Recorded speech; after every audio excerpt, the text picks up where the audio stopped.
We are about to be joined by Pete Cashmore. He founded one of the top 10 blogs in the world, according to blog ranking service Technorati. It's also been featured by Bloomberg Businessweek as one of the most profitable blogs out there. As I said, Pete Cashmore joining us now. He's the founder and CEO of Mashable to talk about some of the top tech trends he's watching online right now. And Pete, good morning to you. We got to talk about what's happening with Google today. Google and Intel partnering here and getting into business with Sony. Yeah, so it looks like Google might be getting into television, which is really, really interesting because it could bring this whole world of web applications that we're seeing, for instance, on phones. We're getting these app stores where you can buy apps. If you could get that on your TV too, that could be really exciting and open up whole new opportunities for developing for the television.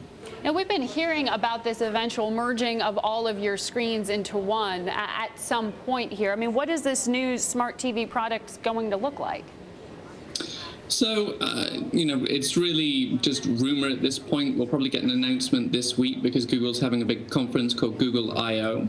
But what it's likely to look like is much like the app stores you have on phones right now, where you could plug these things into your TV, whether that's content or applications, and the TV suddenly becomes really extensible. And obviously, it's all about being internet connected and going through that pipe rather than your cable, for instance. Well, it does certainly seem to be like it's gaining share in that space. We just announced that global IP solutions deal, $68 million there for video conferencing. And then we're also seeing today the 5-year anniversary of the acquisition of YouTube. Yeah, so YouTube's just got this campaign running right now, which is celebrating 5 years. I think it was about a month ago that they turned 5, and they're celebrating 5 years of YouTube, which is a big achievement, and they've become essentially the world's biggest video network in that time, and within a couple of years, which is really, really amazing. And they've got massive reach, obviously a great buy for Google in the video space. Mm-hmm. But with this, is the idea that eventually Google's also going to create its own content, or is it staying as really a distributor of content created by others who've, made and uploaded items to a YouTube? Google's perspective has always been to stay out of content creation, so I'd be very, very surprised if they got involved in that at all. It's much more efficient for their business model to just direct viewers or users to great content rather than trying to produce it themselves. That's not really their business. Now, talk to me a little bit about social networking as well. I know Foursquare is a company that you've been watching carefully. What are they doing here with Starbucks? Sure. So Foursquare is a way of checking into venues, so you can tell your friends where you are from your mobile phone.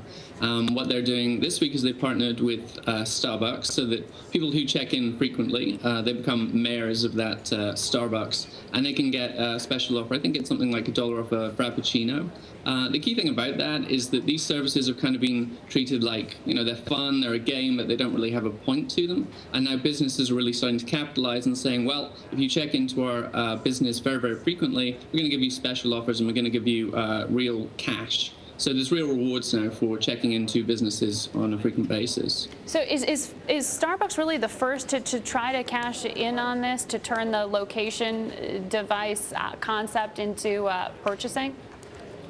No, I mean, it's been done on a smaller scale. I think that the really key thing with Starbucks is that Starbucks is so ubiquitous that this is something that can affect everyone. It's nationwide, whereas some of the previous deals have been a little bit smaller scale, more local businesses trying to offer special deals to mayors. So it's really that it's nationwide and that it is Starbucks, and there's a Starbucks in every corner. It's an interesting trend. We'll see if anyone else picks up on the idea. Thank you so much, Pete Cashmore, for telling us what you've got your eye on right now.